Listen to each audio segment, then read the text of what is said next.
Yeah, so total information awareness was defunded by Congress not long after it was launched because every mainstream media outlet, the ACLU and organizations like it across the board said this will end privacy for Americans. It's Right. like it's unconstitutional.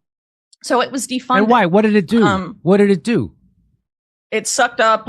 It was going to basically spy on all Americans, total information awareness, right? And decide who was going to commit a crime before it happened. Yes. Terror attacks before it happened, bioterror, even pandemics before they happen, which is why a lot of the policies that originally total information awareness proposed came back during the Trump administration during COVID. And Palantir was the contractor for all of those. What do you know? So, but anyway. So TIA, so just to get, so this TIA thing, which came from Maine Corps.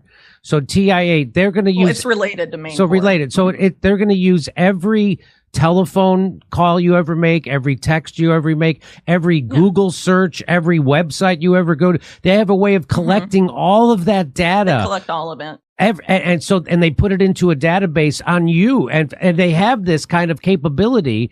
And so immediately after this was invented, you're right, all these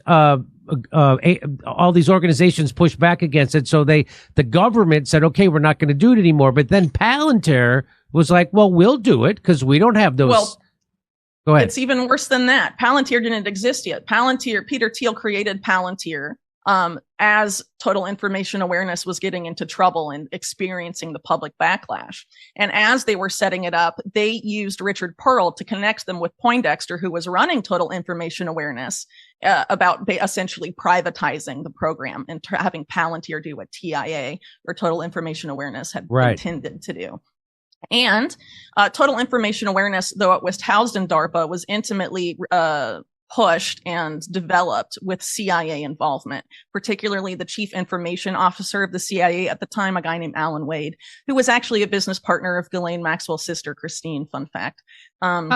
So let me just break in just one more side, just so people realize the scope of what we're talking about, because this is really ominous, right? So, and this has been coming for a long time, and now Peter Thiel and Palantir is at the forefront of this. And so Poindexter's and a DARPA program manager, this is from your article, LifeLog this is what they sought to do.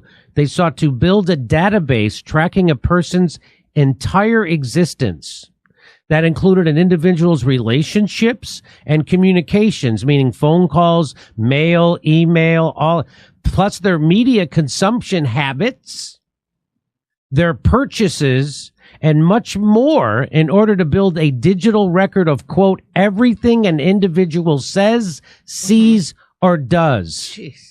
LifeLog this program was LifeLog. Yeah. This is LifeLog. They would then take this unstructured data and organize it into discrete episodes or snapshots, while also mapping out relationships, memories, events, and experiences. This seems so Aldous Huxley crazy futuristic, but it's not future. It's here now. And they have these happened decades ago. And so the person in charge of this right now, or the person pushing it in the private sector, would be Peter Thiel. And Peter Thiel is now responsible for J.D. Vance's funding and getting J.D. Vance connected with Donald Trump, and for being a big funder of Donald Trump and J.D. Vance's campaign right now.